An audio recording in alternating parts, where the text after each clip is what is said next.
Aleluia. Vamos lá então, irmãos. Sejam todos muito bem-vindos. Shalom a todos, aqueles que vão nos acompanhar aqui também nesta reunião, no Ministério Tropa de Elite Jesus, no canal do YouTube. Que você possa ser ricamente abençoado por aquilo que o Senhor tem feito nas nossas vidas, aquilo que o Senhor, a misericórdia que o Senhor tem derramado sobre as nossas vidas e tem nos enriquecido, que essa misericórdia, esse favor possa alcançar e transbordar sobre a sua vida. Amém? Irmãos, hoje à tarde eu ministrei aqui uma palavra falando sobre a língua maledicente, ou em hebraico, Lashon Hara. E esse é um assunto que acredito que não está só no meio da igreja, mas no mundo inteiro, né? Nós sempre vemos as pessoas falando mal umas das outras. Falamos hoje atrás sobre até mesmo a bajulação, que o Lashon Hara também está na bajulação, quando o nosso coração não está com a intenção correta, né? Falamos tantas coisas hoje à tarde, e hoje eu queria, agora, nessa parte da noite, eu queria dar uma continuidade, mas agora vendo de uma outra forma, da forma em que nós podemos agir e que nós deveríamos agir. Amém? Quero que você abra sua Bíblia comigo, lá na segunda carta aos Coríntios. Segunda carta aos Coríntios. Glória a Deus. Obrigado, Espírito Santo, pela tua misericórdia. Obrigado pelo teu favor. Aleluia. Segunda carta aos Coríntios, capítulo 5, a partir do versículo 18, vai dizer assim: Ora, tudo provém de Deus, que nos reconciliou consigo mesmo por meio de Cristo e nos deu o ministério da reconciliação, a saber que Deus estava em Cristo reconciliando consigo o mundo, não imputando aos homens as suas transgressões, e nos confiou a palavra da reconciliação, de sorte que somos embaixadores em nome de Cristo, como se Deus exortasse por nosso intermédio, em nome de Cristo, pois rogamos que vos reconcilieis com Deus. Olha que tremendo, irmãos, que tremendo esse texto. O que o apóstolo aqui está falando e comunicando? Ele disse, irmãos, tudo isso, todo esse plano, e nós temos visto, quem estudou conosco sobre Levítico na quarta-feira, nós mencionamos a primeira palavra em Gênesis 1, o Bereshit, que é no princípio. E nós vemos que dentro dessa palavra, Bereshit, já há indícios do plano da salvação, ou seja, o plano da reconciliação, antes mesmo de o homem ter pecado. Olha quem é o nosso Deus. E aí, esse Deus que já tem esse plano desde a eternidade, estava em Cristo, reconciliando o mundo agora com ele. O apóstolo Paulo está falando agora que nós, estando em Cristo, ele confia esse ministério da reconciliação sobre as nossas vidas. E que quando nós exortamos ou reconciliamos um irmão com o Pai, é o próprio Deus fazendo a obra. Ou seja, irmão, quando você leva alguém para Cristo, ou quando você traz o irmão ao arrependimento, é Deus fazendo. Então, isso já fica de alerta para que quando algum irmão, né, me repreender ou me corrigir, me trazer, às vezes, uma correção ou me trazer um alerta, para que eu entenda, não é o irmão que está implicando comigo. É o próprio Deus que está usando esse irmão para me reconciliar ou me reposicionar no caminho que talvez eu tenha saído. O apóstolo Paulo está nos ensinando isso. E por que eu quero falar justamente desse assunto? Porque hoje à tarde nós vimos sobre a língua maledicente. O que a língua maledicente faz? Maldiz, conduz a pessoa à morte. Só que nós que exercemos o ministério da reconciliação, fazemos o oposto. Porque é isso que o Pai fez. Veja, nós desobedecemos o Pai desde o princípio. Nós adulteramos com outros deuses e o Deus Altíssimo nos perdoou, nos reconciliou com Ele mesmo. Ou seja, Ele poderia usar do seu verbo, da sua palavra, para nos amaldiçoar, e Ele resolveu nos dar um outro caminho, nos dar um escape, uma saída. Então, uma vez que nós estamos aqui para ser a imagem e semelhança do Filho, que representa o Pai, da mesma forma nós precisamos trilhar esse caminho agora. Ao invés de usar a minha língua para maldizer, eu vou usar a minha boca, a minha língua, para trazer e exercer esse ministério que me foi confiado, o ministério da reconciliação. E olha só que interessante, né? Esse louvor que eu gosto bastante dele, e eu peguei a letra no meio da música que estava ouvindo, prestando atenção, e olha o que que ela diz aqui, num pedaço da música, ela diz assim: torna o luto em festa, a vergonha em glória, traz beleza às cinzas, aquilo que não é belo. O Senhor pode fazer, traz vida aos sepulcros, traz vida àquilo que estava morto, faz de ossos soldados. O que que é isso, irmãos? É mudar o caminho. Ó, faz do mar um caminho. O Senhor pode fazer. Então, se o Senhor pode fazer e o Senhor habita em mim, por que não usar o meu corpo em instrumento para o Senhor, para que a gente reconcilie todas as coisas para Deus? Agora, por que que nós precisamos cuidar da forma com que nós andamos, os ambientes que frequentamos e as pessoas que estão conosco?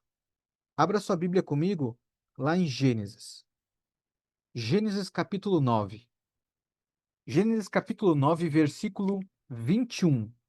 Diz assim: E ele bebeu vinho, Noé, ele bebeu vinho e ficou embriagado, e ele ficou desnudo dentro da sua tenda. Cã, o pai de Canaã, viu a nudez de seu pai e contou aos seus dois irmãos, que estava fora. E Sem e Jafé tomaram uma capa e puseram sobre os seus ombros, e viraram para trás e cobriram a nudez de seu pai. E suas faces estavam viradas para trás, e eles não viram a nudez do seu pai. E Noé despertou do seu vinho, e soube o que o seu filho mais novo havia feito a ele. Ele disse: Amaldiçoado seja Canaã, servo de servos, ele será para seus irmãos. Ele disse: Abençoado seja o Senhor Deus de Sem, e Canaã será o seu servo. Olha isso aqui. Primeiro, primeira coisa de tudo, nós sabemos que Noé foi um homem que achou graça aos olhos do Senhor, achou um favor aos olhos do Deus Altíssimo. Tanto é que o Senhor deu essa missão para ele, essa tarefa, e livrou a família dele. Agora, olha só, Noé não estava fazendo o que Deus tinha mandado fazer? Depois o Senhor não mandou plantar, semear, tudo? Mandou. E Noé não fez aquilo que Deus tinha mandado? Fez. Mas o Senhor não mandou ele se embriagar com o vinho. Então, o que que isso nos alerta? Que, irmão, eu posso estar na igreja, eu posso estar fazendo as coisas de Deus, mas eu tenho que ter cuidado para não mergulhar de tal ponto de me embriagar e esquecer do restante. Noé se embriagou com as coisas de Deus, com o que Deus tinha mandado fazer. E mais, por isso a importância de nós instruirmos os nossos filhos. Porque passou pela cabeça de vocês o que deu na cabeça desse menino fazer isso que ele fez? De onde ele tirou isso? De onde ele viu isso? O que nós não podemos esquecer era o ambiente que eles viviam anteriormente. O mundo estava um caos, a perversidade chegou diante de Deus de tal forma que o Senhor decidiu destruir com a terra. Ambiente. Se você não instrui os seus filhos, o ambiente vai instruir. Se você não ensina, o ambiente vai ensinar. Se você não dá direção, pode ter certeza que o ambiente vai. Depois não adianta você reclamar que o seu filho te desonrou. Por quê? Porque foi o que ele cresceu aprendendo. Foi o que ele cresceu vendo. E o que que gerou isso? Ao invés de nós usar de misericórdia e mudar o destino desse jovem, declarando bênção, ensinando e corrigindo, o que que Noé fez? Com a sua boca ele amaldiçoou o seu neto, no caso. Então é uma sequência de erros, de falhas, de falta de atenção naquilo que nós estamos fazendo. Irmãos, nós não podemos fazer a obra do Senhor de qualquer jeito. Se nós entrarmos para fazer de qualquer jeito, nós primeiro não vamos estar prestando atenção. Você já tentou, quem aqui tem carteira de motorista e quem dirige? Você já tentou entrar num trânsito que está com fluxo alto, distraído? O que que acontece? Se a gente tenta ser prudente no trânsito, por que que nós não somos prudentes fazendo o serviço para o Senhor? Porque nós também podemos causar acidentes no percurso fazendo algo para o Senhor. Ou não fazer certo aquilo que o Senhor deseja que a gente faça. Irmãos, e quando eu falo em causar um acidente, eu estou falando até mesmo sobre a vida de outras pessoas. Por quê? Porque uma vez que eu estou distraído, passa a oportunidade para que eu reconcilie alguém com Cristo, eu não o fazendo, essa pessoa daqui a um pouco ela pode sair dali, se acidentar, ela pode vir a falecer e não ter tido a sua reconciliação com o Senhor por causa da minha distração. Então, nós precisamos estar inteiros, inteiros para o Senhor, prestando atenção naquilo que nos é confiado. Amém? Agora, veja isso aqui. Abra comigo e nós já vamos voltar nesse texto. Abra comigo em Levítico. Eu vou abrir lá. Levítico, capítulo 18. Você chegou lá? Me espera. Capítulo 18, versículo 8. Versículo 7. A partir do 7. Levítico, capítulo 18, versículo 7. Vai dizer assim: a nudez de teu pai ou a nudez de tua mãe, tu não descobrirás. Ela é tua mãe. Tu não descobrirás a sua nudez. Agora olha o 8. A nudez da mulher de teu pai, tu não descobrirás. Esta é a nudez do teu pai. Vocês conseguiram compreender o que está escrito aqui? Eu vou ler de novo. A nudez da mulher do teu pai, tu não descobrirás. Por quê? Porque esta é a nudez do teu pai. Aqui, irmãos, em relação a esse texto de Noé, tem muitas suposições. O que eu creio pela palavra, que essa infração de Cã não foi propriamente contra o pai, mas foi a nudez da mãe. Porque a Bíblia diz que a nudez do pai é a mulher. A mulher do teu pai não descobrirá a sua nudez. Por quê? Porque é a nudez do seu pai. Ou seja, a minha nudez é a minha esposa. A nudez da minha esposa é a minha. Vamos ver outros textos? Capítulo 20, mesmo Levítico, versículo 11. Capítulo 20, versículo 11. E o homem que se deitar com uma mulher de seu pai descobriu a nudez de seu pai. Versículo 19. Avança um pouquinho. Versículo 20. E se um homem se deitar com a esposa do seu tio, ele descobriu a nudez de seu tio. Então, o que que ele está falando aqui? O que que ele quer dizer quando Cã descobriu a nudez do seu pai? Irmãos, eu creio, por aquilo que está escrito aqui, que Cã se deitou com a mulher de seu pai, a sua mãe. Agora, quão terrível estava a terra, para que esse menino se contaminasse com tal coisa, para que nesse momento ele praticasse tal ato. Por isso que nós precisamos vigiar, vigiar em todo o tempo. O Senhor nos ordena isso. Agora, irmãos, a palavra ela é tão forte, ela é tão especial, que você vai ver os patriarcas sempre abençoando, abençoando, lançando palavras de bênção sobre as suas gerações.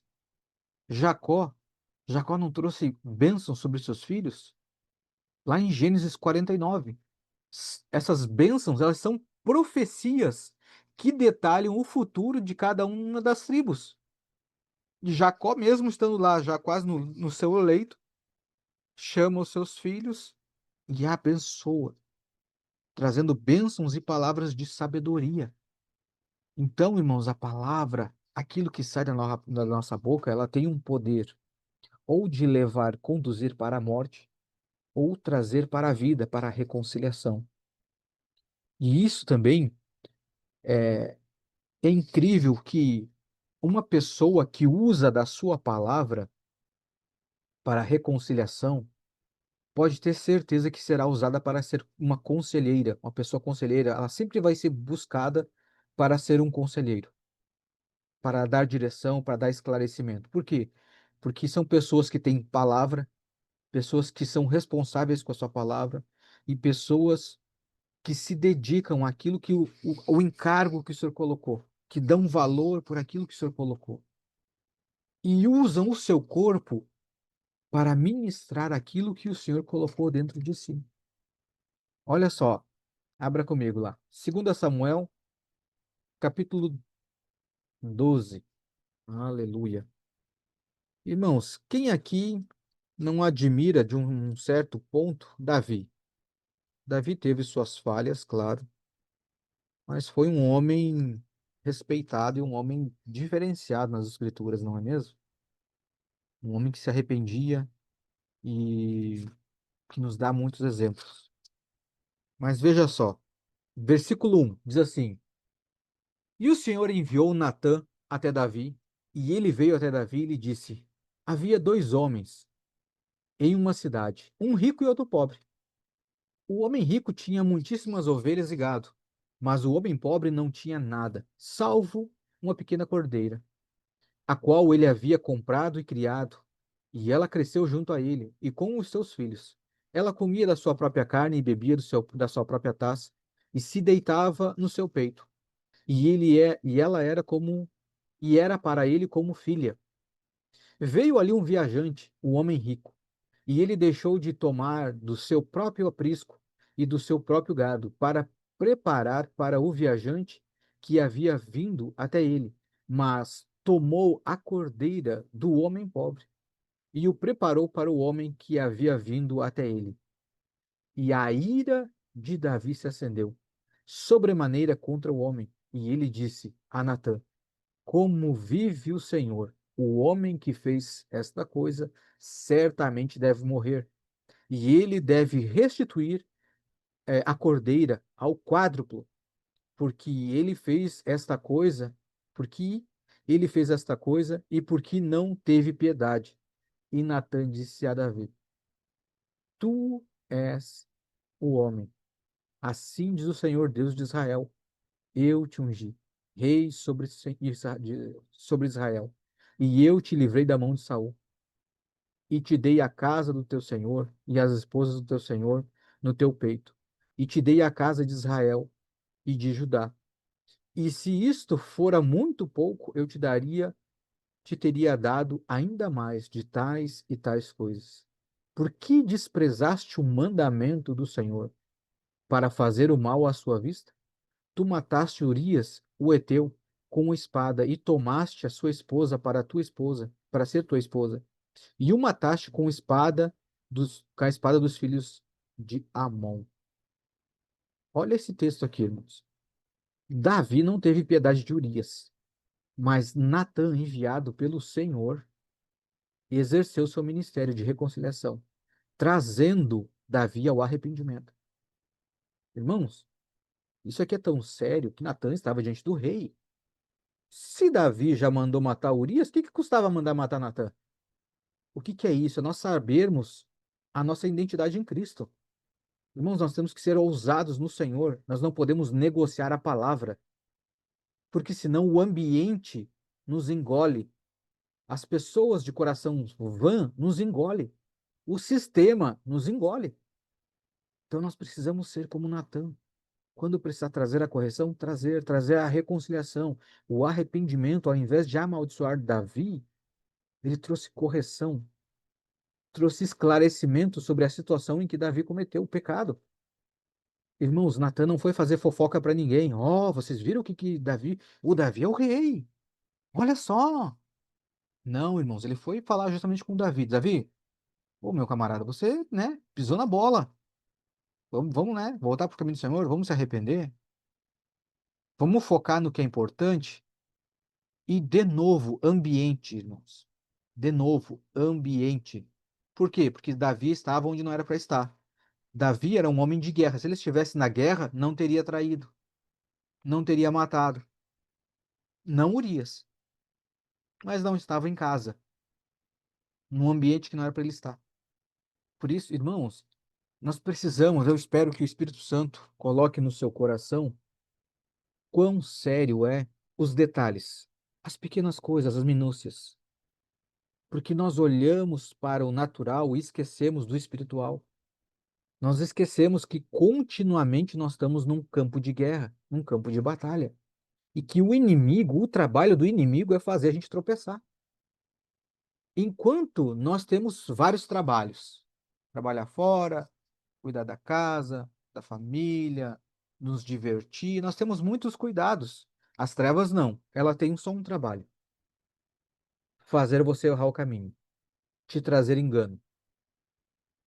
Por isso que a Bíblia diz que o menino, mesmo sendo filho, enquanto for menino, em nada difere do escravo. Por quê? Porque é menino, não cresce, não amadurece. Irmãos, Deus ele tem um negócio. Ele tem um negócio. E também tem uma família. Só que fazer parte da família é uma coisa, tomar conta dos negócios da família é outra. Para fazer parte da família é só você crer, você é introduzido nessa família. Para tomar conta do negócio da família, você precisa amadurecer, crescer. Quem está à frente dos negócios não pode se distrair, porque vai colocar o negócio da família em risco. Por isso que nós precisamos estar em constante alerta daquilo que está acontecendo. O nosso olhar deveria ser muito mais um olhar para o mundo espiritual do que propriamente daquilo que está acontecendo no mundo natural. Essa é a verdade. Amém? João 8. Irmãos, esse João 8 também é tremendo. Dois textos que eu gosto muito, João 4 e João 8, porque os dois textos é o Senhor encontrando com uma pecadora, os dois, irmão. É o Senhor encontrando com uma pecadora e as duas ocasiões o Senhor restitui as duas, reconcilia as duas no caminho correto. Em João 8, o Senhor sobe o Monte das Oliveiras, de manhã bem cedo o Senhor vai para o templo, aonde o pessoal se assentava para ouvi-lo pregar, até que os fariseus trazem essa mulher que foi pega no ato, em adultério, mas eles trazem somente a mulher. Porque se foi pega no ato tem que ser dois. Não tem como ser pega no ato sozinha. Então ela foi pega no ato, era o casal, os tinham que ter trazido os dois. Não trouxeram um homem, já fizeram errado. Apresentam diante do Senhor e os fariseus dizem assim: na lei, Moisés manda apedrejar. E olha só o que ele vai dizer: e o Senhor, o que dizes? Não era. Irmãos, eles não estavam assim, o que que o Senhor vai fazer? O Senhor vai pegar uma pedra? Não, não. Ele está dizendo, o que o Senhor vai dizer? Olha o poder da palavra. Irmãos, Jesus estava ali com a faca e o queijo na mão para poder condenar essa mulher. Ele podia muito bem condená-la, amaldiçoá-la. É verdade, é adúltera, vamos apedrejá-la. O que que ele fez? reconciliou essa mulher. Mas ele deu uma direção. Ele disse assim: vá e não peques mais. O que o Senhor está nos mostrando? Que ele nos reconcilia e te dá a oportunidade de um caminho novo. Da mesma forma, nós, meu irmão, meus irmãos, devemos exercer esse ministério, reconciliar as pessoas e apontar um caminho novo. Porém, se a pessoa não quiser seguir esse caminho, ela vai colher o fruto daquilo que ela está plantando. Porém, nós fizemos o nosso trabalho. Nós avisamos, nós comunicamos, instruímos a pessoa a mudar a rota. Nós exercemos o ministério da reconciliação. Nós estamos aqui servindo o Senhor e fazendo a nossa parte.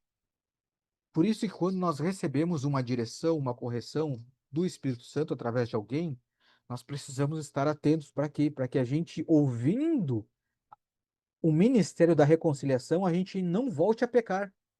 E aí, se essa mulher volta a adulterar, seria culpa de Jesus? Será que as pessoas depois dizem, ah, mas Jesus não teve poder para salvar essa mulher? Não, ele fez, ele salvou, ele livrou. Será que nós estamos atentos àquilo que o Espírito tem falado? Em Mateus 15, versículo 8, ele diz assim: este povo se aproxima de mim com a sua boca e me honra com os seus lábios, mas o seu coração está longe de mim. O que eu vou dar uma dica para os irmãos? Irmão, quando nós, né, hoje à tarde foi falado que é muito difícil, às vezes, alguém falar mal de você e você perdoar, e você orar, amar essa pessoa e você ainda tentar reconciliar essa pessoa com o Senhor. É muito difícil. Muitas vezes a gente tenta orar pela pessoa, a gente não vai maldizer a pessoa, mas não, então tá bem, eu abençoo, eu abençoo. Mas antes de você proferir uma bênção sobre a vida da pessoa, antes faça uma pergunta. Eu desafio você a sempre, quando acontecer isso, sempre faça uma pergunta antes. Bom, essa pessoa falou mal de mim, me desagradou, me fez algo, me fez mal. Mas o Senhor mandou eu abençoar essa pessoa, eu vou abençoar. Antes de eu abençoar, eu vou fazer uma pergunta para mim mesmo. Qual é a intenção do meu coração ao abençoar essa pessoa com a minha boca? Por quê? Primeiro eu vou fazer uma análise do meu coração para ver se o coração está correto. Porque se eu analisando o meu coração ver que o meu coração não está correto, só um pouquinho antes de te abençoar, eu vou aqui pedir perdão para o Senhor, porque eu não estou com o meu coração correto. Eu vou orar para o Pai, vou dizer assim, Senhor, eu não estou com o coração correto, eu quero abençoar essa pessoa com o coração correto. Porque aí sim, irmãos, nós vamos estar fazendo a obra do Senhor com o coração, porque nós sabemos que o Senhor é aquele que sonda os corações. E aqui, como ele falou, não adianta você louvar o Senhor, glorificar Ele, mas o seu coração está longe. Você abençoa, diz amém para tudo, mas só de boca para fora. O seu coração está longe, o seu pensamento está longe. E eu quero passar aqui um outro texto para vocês, para nós já encerrarmos. A leitura é um pouquinho extensa, mas esse texto é um texto que vai, sempre quando você tiver em uma situação difícil, lembre desse texto. Anote esse texto e coloque assim, ó, ler esse texto em circunstâncias difíceis. Colossenses capítulo 3. Colossenses capítulo 3. A partir do versículo 1. Nós vamos ler do capítulo 1, do capítulo 3, do versículo 1 até o versículo 17. Amém? Olha o que ele vai dizer aqui. Então, se ressuscitaste com Cristo, buscai as coisas que são de cima, onde Cristo está sentado, à direita de Deus. Afeiçoai-vos às coisas que são de cima, e não às coisas que são da terra, porque já estáis mortos. Agora se pergunte: você já morreu? E a vossa vida está escondida com Cristo em Deus. Quando Cristo, que é a nossa vida, aparecer, então também vós aparecereis com ele em glória. Olha só, mortificai, portanto, os vossos membros. Mortificai, ou seja, mate a sua vontade, né? Os vossos membros que estão sobre a terra, a fornicação, a impureza, a afeição desordenada, a vil concupiscência, a avareza, que é a idolatria, pelas quais vem a ira de Deus sobre os filhos da desobediência, nas quais também andastes em outro tempo. Irmãos, você andou nisso aqui tudo em outro tempo, quando vivias nelas. Mas agora despojai-vos também de tudo, da ira, da cólera, da malícia, olha só, da blasfêmia, da comunicação obscena da vossa boca. Não mintais uns aos outros, pois que já vos despistes do velho homem com os seus feitos, e vos vestistes de novo homem, que se renova para o conhecimento, segundo a imagem daquele que o criou, onde não há grego nem judeu, circuncisão nem incircuncisão, bárbaro, cita, servo ou livre, mas Cristo é tudo em todos. Revesti-vos, pois, como eleitos de Deus, santos e amados, de entranhas de misericórdia, de benignidade, humildade, mansidão e longanimidade, suportando-vos uns aos outros e perdoando-vos uns aos outros. Se algum homem tiver queixa contra o outro, assim como Cristo vos perdoou, assim fazei vós também. E sobre todas estas coisas, revesti-vos de amor, ou algumas versões de caridade, que é o vínculo da perfeição. E a paz de Deus domine em vossos corações, para a qual também fostes chamados em um corpo, e sedes agradecidos. Quem aqui agradece todos os dias por fazer parte do corpo de Cristo?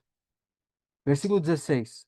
A palavra de Cristo habite em vós abundantemente, e em toda a sabedoria, ensinando-vos e admoestando-vos uns aos outros, com salmos, hinos e cânticos espirituais, cantando com graça em vosso coração ao Senhor. E tudo quanto fizerdes, olha isso, e tudo quanto fizerdes, por palavras ou por obras, fazei tudo em nome do Senhor Jesus, dando graças a Deus Pai por ele. Irmãos, esse texto aqui é um resumo da nossa vida, como que nós temos que viver.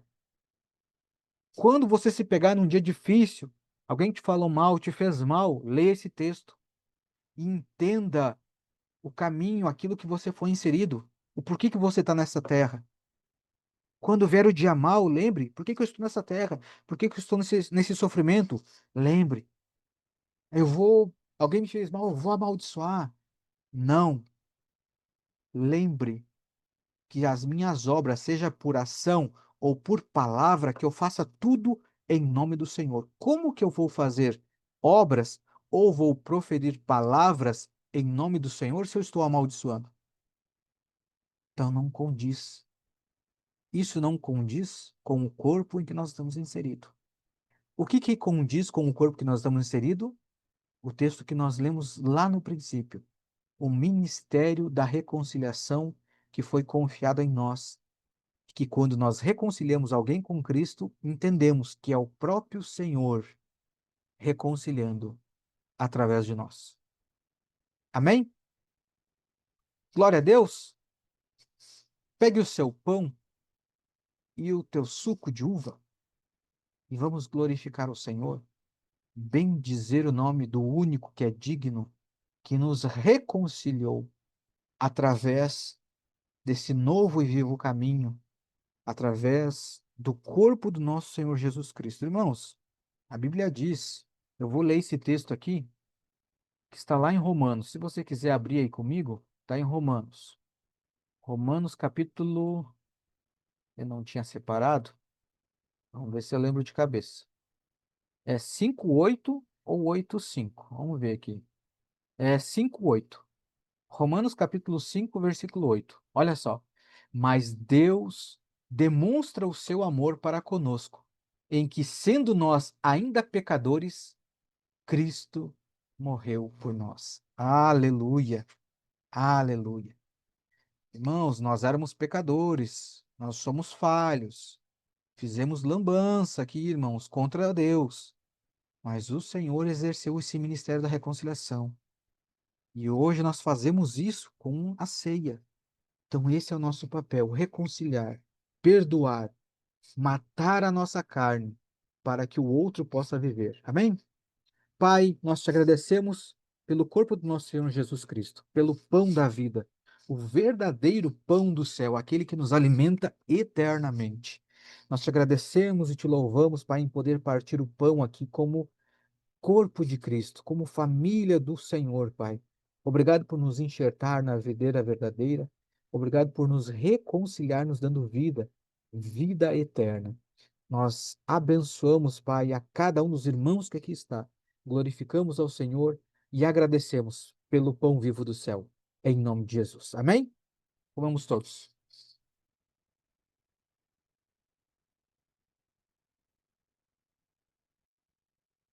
Aleluia. Glória a Deus. Da mesma forma, Pai, que nós participamos do corpo do nosso Senhor Jesus Cristo, como diz a tua palavra, aquele que não come da tua carne, não bebe do teu sangue, não tem parte com o Senhor. Nós que fomos reconciliados com o Senhor, estamos nos alimentando do pão, que é o corpo do Senhor Jesus Cristo, e do sangue, que é o puro suco de uva. Nós fazemos parte dessa aliança e te agradecemos por isso, Pai. Apresentamos o suco, puro suco de uva, e abençoamos, Pai, em nome do Senhor Jesus. Amém? Podemos participar também.